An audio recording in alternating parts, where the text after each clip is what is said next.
Hello, listeners, and welcome to the Mailbox Rogues Gallery, the podcast where we take a figure from history and pop them in our metaphorical mailbox of rogues. My name's Burch. And my name's Sean, and welcome to part 2 of John Dillinger. We found last week that we had so much to talk about, not just about John Dillinger, but also about our own experiences of prison, which we are currently in right now, and we thought, why not stretch it out a bit and talk a bit more about the man. Yep, milk it for everything it's worth until those udders are well and truly dry. So, when we last left Dillinger, he's had his first escape attempt, and then now, between 1933 and 1934, the Dillinger gang, they've robbed 12 banks, which is pretty prolific. They're probably made off with quite a bit of money.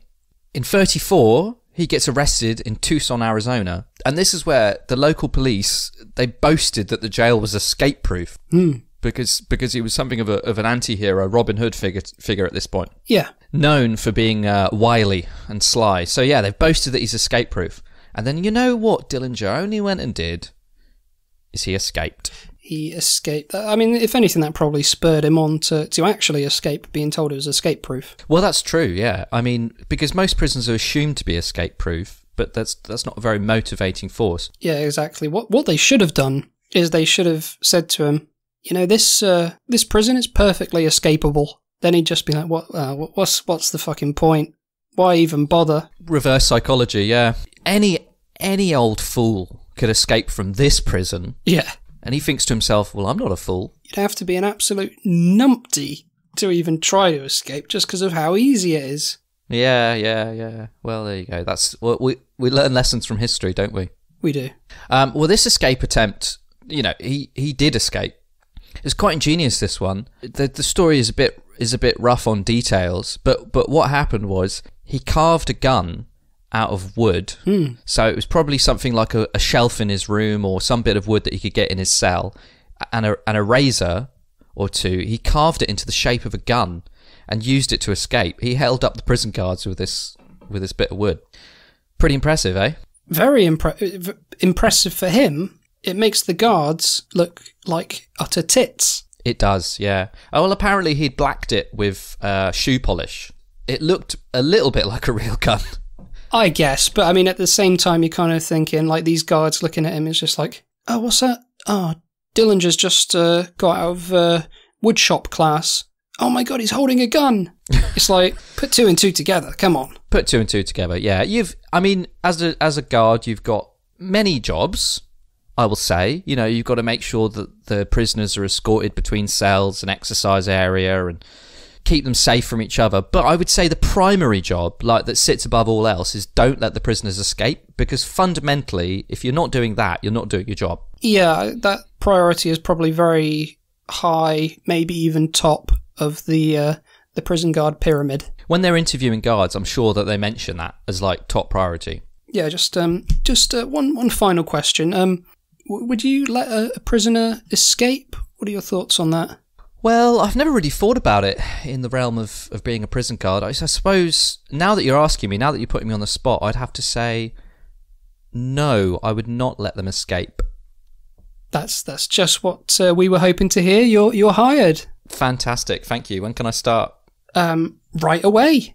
It's an absolute shit show here, so we need all the hands we can get. Okay. Well, that's probably how a typical job interview goes. I would imagine so.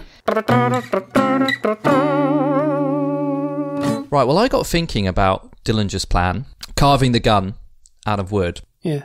And so this actually leads to my second escape attempt. Right. This is all just since I last spoke to you, the last couple of weeks. So I tried carving a gun out of wood. Well, that was my plan anyway. That's what I wanted to do. Now, I wouldn't know anything about that, right? So I spoke to a guy a few cells down, right?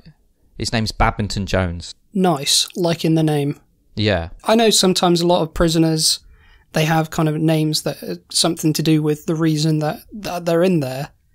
Now, You're spot on there. Yeah, yeah. Right. He killed someone with a racket. It was noise pollution. It was a terrible racket. So that's how he got the name Badminton Jones. Well, anyway, he was a carpenter before he got put away. Oh. So I just asked him if he could show me some wood carving. But I didn't want to mention that I was going to try and make a gun or escape, because you don't want that sort of information to get out into the general population.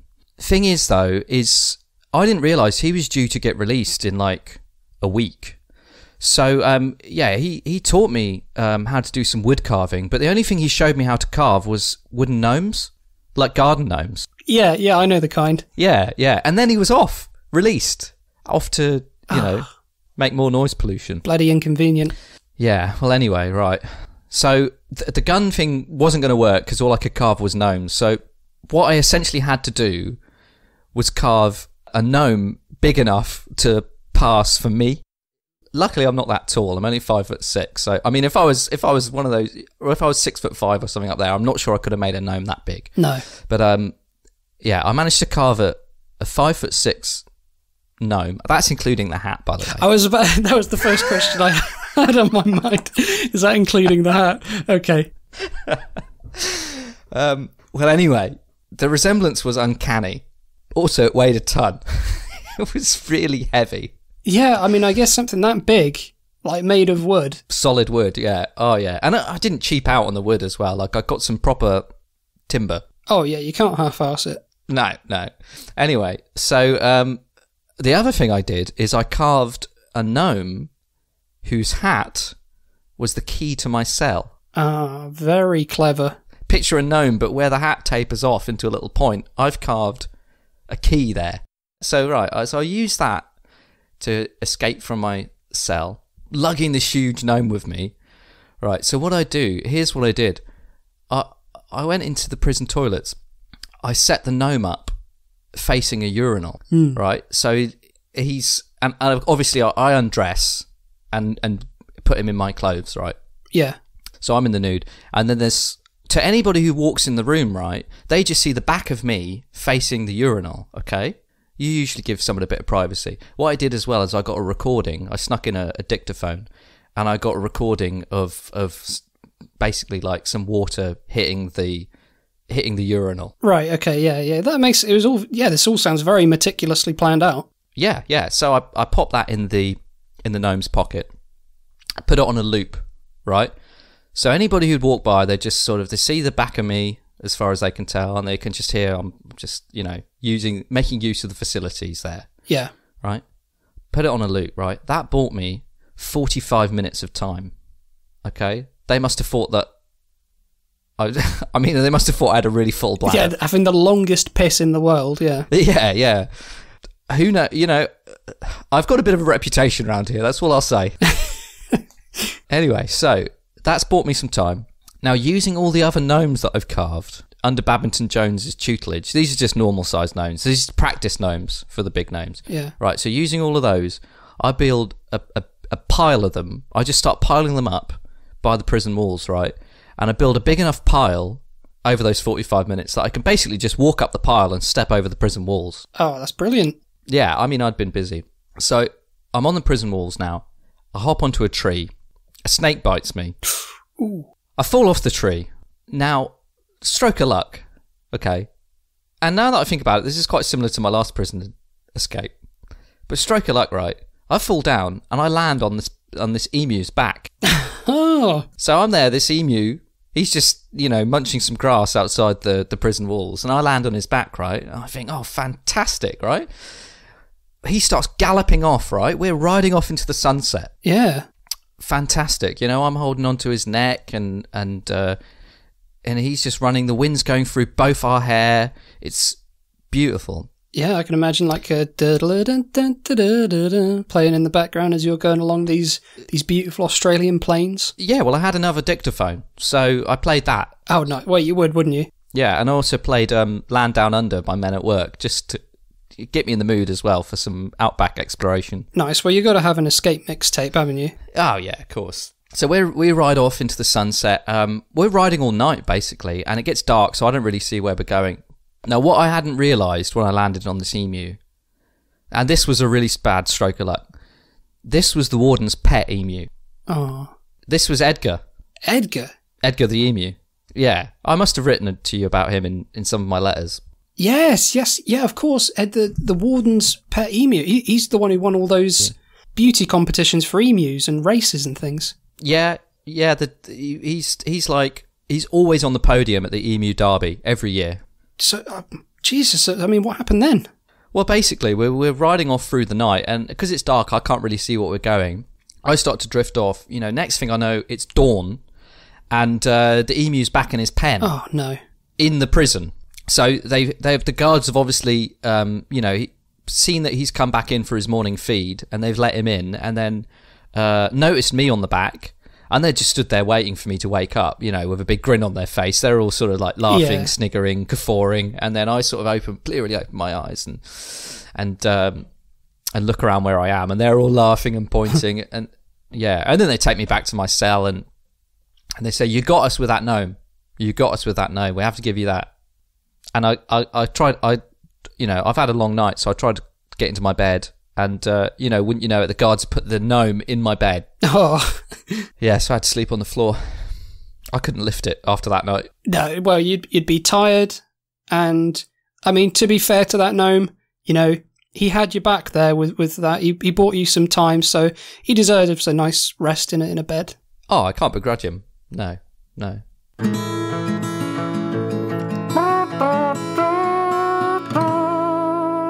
So by 1934, Dillinger was a big name. He was known nationwide as an escape artist. Everyone was looking for him. FBI putting out searches saying that they want this man. So naturally he can't pop down to the grocer's or, go for a walk in the park because he's a known man. Mm. So one thing that he ended up doing was getting plastic surgery. Yeah, I know. And this is really quite extreme. I would have just left the country rather than get like a backstreet plastic surgeon to fix my face up. Yeah, it didn't seem like the most thought out plan of his, but yeah, he went through with it. He found this, as you say, back alley surgeon, to have some work done to make him less noticeably him. So what he wanted was 2 warts removed from his face, the depression of his nose filled in, which, it was during the Great Depression, so he probably wanted one less depression on his nose there. That's not a very good joke. At least. No, we're keeping that. Don't edit that out. I like that. That's a keeper.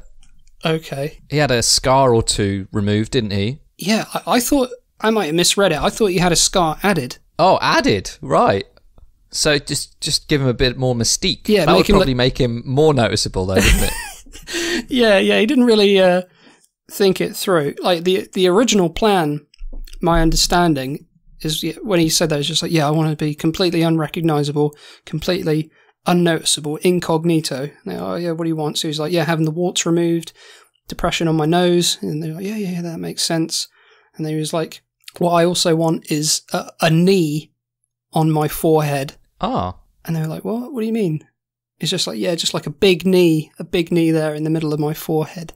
And they're like, well, I mean, if you want to not draw attention to yourself, it's probably best not to have a knee on your forehead. And he was like, oh, okay, well, what about an ear? Yeah. I mean, the thing about the knee as well is, like, where are they going to get that knee? They're going to have to take that from one of his legs. And that's going to make getaways a lot harder. One leg that can't bend. Yeah, unless they do a bit of a Burch and hair, get some corpses, chop off a knee. Yeah. I mean, it wouldn't graft, but this is the old days, the 1930s. They didn't know what they were doing. No, just a rotting knee cap on your forehead.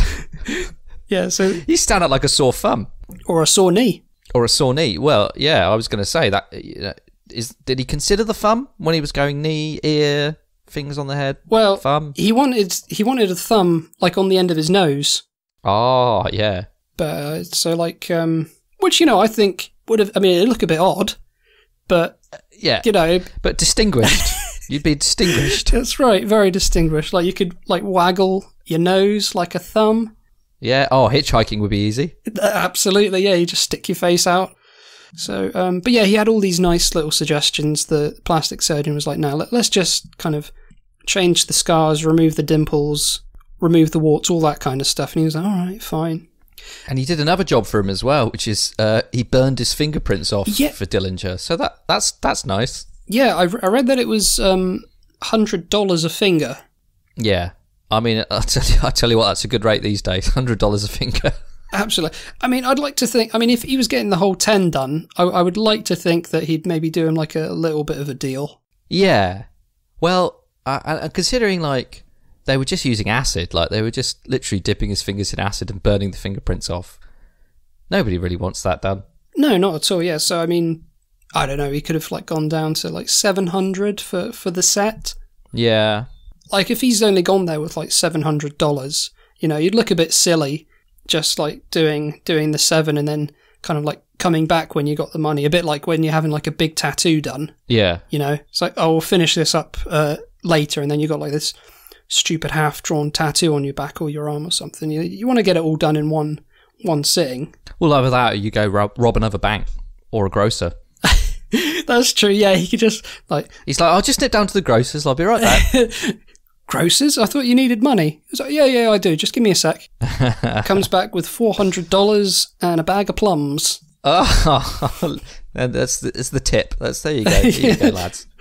Now imagine that, right? If you know, there's the Dillinger gang, right? There's I think there's 4 or 5 of them, plus some girlfriends and that. And Dillinger's keeping all the money, right? And then every now and then they just rob a grocer's and he chucks his gang a bag of plums. And he goes, go on, there you go. Feast on that, boys. There's the spoils for you. Does that sound very fair to you? No, not at all. And another thing that it wasn't very fair was after he'd had that plastic surgery done, it's like you see these people, they have one surgery and then it's like, oh, well, no, maybe I need to do something to my nose. They have that done. Yeah, a bit of nip, bit of tuck. Yeah, maybe the lips aren't that great and they just completely transform themselves. Every bit of money that they were making from these bank robberies, he was then using on plastic surgery for himself. So the rest of them were like, we're not seeing a fucking penny of this. It's just all going to him. Like him when he came back one day, like when they did this like big bank heist, made a lot of money. He was like, all right, yeah, I'm just going to hold on to the money. I'll be back in a sec. Comes back like the next day with like a massive new pair of tits. Oh, I see. Blimey. Well, he really would be unrecognisable, wouldn't he? Yeah, and like the rest of his gang look at him and he's like, where did they come from? And he's like, eyes up here. Yeah. Yeah. Come on. Look at me when you're talking to me properly. He's like, never mind that. Where did these tits come from? He's like, maybe you've just never noticed them before. It's like, no, mate. Look at the size of them. We would have noticed. Oh, so he went large and everything. Yeah, they were like double Ds. Go big or go home, right? If you're paying for it, then why the hell not? Yeah. And yeah, he was really the Dolly Parton of his day, wasn't he? Yeah, absolutely. Yeah, the large breasts, burnt fingertips, robbing grocers. Yeah, little classic Dolly stuff. But yeah, so he just kind of ended up saying, all right, fine, yeah. I mean, to be completely honest with you, I might have had a bit of a nip and tuck. And they were like, a bit? You must be joking, aren't you? And there was a real friction between the gang. They had to basically hide the money from him in case he'd end up going and having some more work done. Yeah, well, it's an addiction at that stage, isn't it? It really is. Yeah, it was very sad. If you were going to get plastic surgery, what would you get done? Good question. If I was going to have plastic surgery, you know what? If I were to have plastic surgery, you know, I would, because it can get a bit boring here sometimes in my prison. You know, sometimes the pool is closed for maintenance. Sometimes the cinema room isn't showing any films. So you have a bit of downtime. Like, what are you going to do? So one thing that might be quite fun to have is if I have plastic surgery on my left hand to look like Chris Tarrant from Who Wants to Be a Millionaire. Wait, so just your hand looks like Chris Tarrant's hand, or your hand looks like Chris Tarrant? Yeah, so my hand looks like the face of Chris Tarrant. Where, on the palm or on the back of the hand? Where's his face? So I guess I guess if they take the hand and they kind of stitch the fingers together, so there's like enough of a space there to make the face of Chris Tarrant. Yeah. Or maybe do that thing where you've kind of got the thumb going up and down on the side. So you got like a mouth going up and down. Yeah, yeah. So if they take... Oh, yeah, let's just do that. Yeah, so we got the mouth, that's sorted. So then just like the top part where the knuckles are, if they kind of build up on that a bit and get like Chris Tarrant's face. And what I could basically do then is if I have any downtime, I could just look at my left hand and I could just play Who Wants to Be a Millionaire with myself. Oh, okay. And can you do the voice? You'll be doing both parts, I assume. Yeah, so I'll be sat in my prison cell, and I'll be going my left hand. My left hand will be going, all right, and here we have Japes, and he's here from prison. How's it going? Yeah, good, thanks, Chris. How are you? Oh, top notch. Now we're going to go to the £100 question. So here is your first question. What did you have for lunch today in prison? Was A, ravioli, B, beef stroganoff, C, quiche, or D, lobster thermidor? Then it's dum dum dum dum. Oh, you do the music as well. Yeah, then I go that, and then I quickly interject and go, "It's all right, take your time." And then I'm like, Oh, to be honest, I'm surprised that you're struggling with $100 question. I'm not sure I've seen anybody struggle on that before. Yeah, but it adds tension, is what it does. And I go, right, okay, maybe I'll phone a friend. He's like, okay, that's great. Who are you going to call? I go, I'm going to call Bill in the cell next door. He goes, oh, okay, that's right. And then what I do is I poke my hand around the corner to my friend Bill's cell, right? And then he sees like this hand, this little Chris Tarrant face. And he goes, you're up, Bill. And he goes, and it would probably frighten him, to be fair, if he saw a little Chris Tarrant.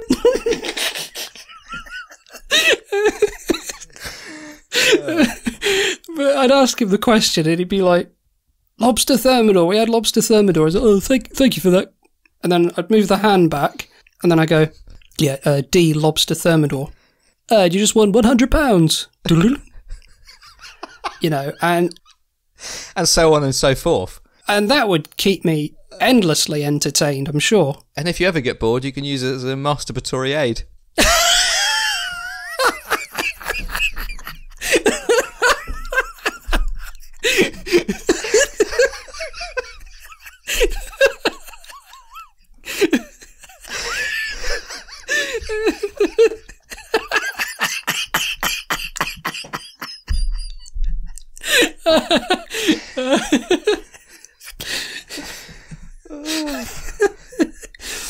Yeah, I suppose. I guess so. I mean, I might end up being called into the prison counsellor if I'm caught with a little Chris Tarrant head sucking me off. But well, we just have to hope Bill keeps quiet. I hope so. You're certainly going to get a reputation, one way or the other. What about you? What sort of plastic surgery would you have done? I think maybe I would get... You know, I talked about my gnome, the gnome who looks like me. Yeah. The only way we could look more similar is if I got on my head a kind of gnome's hat-like appendage grafted onto the top of my head. You know, that pointy gnome hat. Yeah. If I got one of those grafted on, we'd be doubles. I mean, there would really be no telling us apart. I really think that could help my escape attempts. Yeah, no, that sounds... Yeah, I mean, you would look exactly alike with that kind of surgery done on the top part of your head. Yeah. One thing I would say, couldn't you just, wear a hat? Have you ever actually seen a real life hat that sticks up like that, like a gnome's hat? You know what? Now that you mention it, I have not. And I know the other thing you were going to ask is why not just carve a gnome without a hat? But I don't know how to do that. Okay, I only know how to carve a gnome one way. Right, yeah. You've been taught by a professional, so you want to stick to that method of doing it. Exactly. Right, okay. he'd sort of look like a member of the Coneheads, but it's kind of like tapering off, I suppose. Yeah, yeah. I mean, the interesting thing is I don't believe that they'd be able to, like, you could, if you had the appendage on your head, I think it would have to be like hollow. So what I'd have to do, and I got this idea from you actually. I'm just thinking this on my feet after this conversation we've had. Right. I could fill it with cake and whipped cream. Right. To kind of hold it up to because as we know, it's a lot. Those mix those things together, you basically got like a cement. Right. Yeah. Yeah. Well, you want to put something in there, I would say, because if you end up getting in a fight at prison and somebody punches you in the head. Yeah. Well, I can use it like a battering ram. Yeah, I suppose. I mean, you'd have to be careful as well in case it tears. If somebody punches you in the head with it, maybe like some squirty cream will come out the pointy end of the head. Yeah, it's like a defense mechanism. Just squirt him in the eye, run off. Oh, yeah. Okay. Yeah. Not a bad idea. So now we come to the unfortunate end of John Dillinger. I mean, obviously, only unfortunate if you think of him as something of a working class hero. I mean, if you're on the side of the law, then, probably no tears wept for John Dillinger. No. But he was in Chicago, and basically his latest girlfriend was a sex worker, and her madam was due to be deported. So to kind of curry favour with the authorities, she contacted the FBI, and they basically contrived a setup. So they were all going to go to a cinema together, and she let the FBI know which one they were going to go to, and she wore this orange dress. So you'll know it's me. I'll be the one in the orange dress. Yeah. And the guy I'm with, that'll be John Dillinger. And they basically, the FBI agents just got their guns out and started shooting at him. Yep. Didn't even get to finish the film. No, I know. Unbelievable. I mean, I don't know what films were out in 1934. It's probably that one of the train coming into the station. You know, that one where everybody runs away because they think the train's really coming towards the screen? Yeah, well, I mean, if that film was on at the time, Dillinger probably would have, like, when he saw the cops, he would probably saw the train coming. He's like, there it is, there's my escape. And then he runs up to the train, obviously hits the brick wall in the screen, rendered himself useless, so he's probably open to an attack at that point. That's probably how they got him. That's probably why they got him. But there is some doubt as to whether the man they killed that night really was John Dillinger. Did you hear about this? I did not. There's quite a few inconsistencies with the body that they had for that the mortician examined. So just certain things that didn't quite add up. Like this person had like I don't know, some arthritis or something like that. I can't remember what it was, but there were a few different things. It didn't really look like him. The gun that he was supposed to have was never found until years later, but then it turns out that gun was actually manufactured after he had already died. There's just a few, the conspiracy theorists point to this as possibly Dillinger got away, or it was never really Dillinger, and then it was convenient for the FBI to just say that this man that they shot and killed in the street was Dillinger. Right, but for the people in the know, they see the body and be like, well, he hasn't got the massive tits that he ended up getting, so that can't possibly be him. Well, exactly. But I mean, I read as well that the FBI, they ended up spending more to catch him than he actually stole. Yeah, he made away with approximately $500,000, which is about $7 million in today's money, and the government spent $2 million, which is $28 million in today's money, just trying to catch him. Obscene amount of money. Yeah. Like in gangster films where people like John Dillinger are depicted, they're always like, I'm a gangster, see? Yeah. And they go, like that. I used to work with this woman, and like when you're talking to somebody and they sort of go like, yeah. They'd give these affirmative noises. Her version of that was she would go, She'd do it all the time, and she'd look at you really earnestly. She was from, I think she was from Kansas, and she'd look at you really earnestly, and she'd go, And it always put me in mind of like a 1930s gangster film. Yeah, I could see that. I don't think I would be able to hold a conversation with that woman. I'd just be laughing at her face. Well, she was a lovely woman. That's the only reason that stopped me. Well, that's really the last word I have to say about John Dillinger. Too right.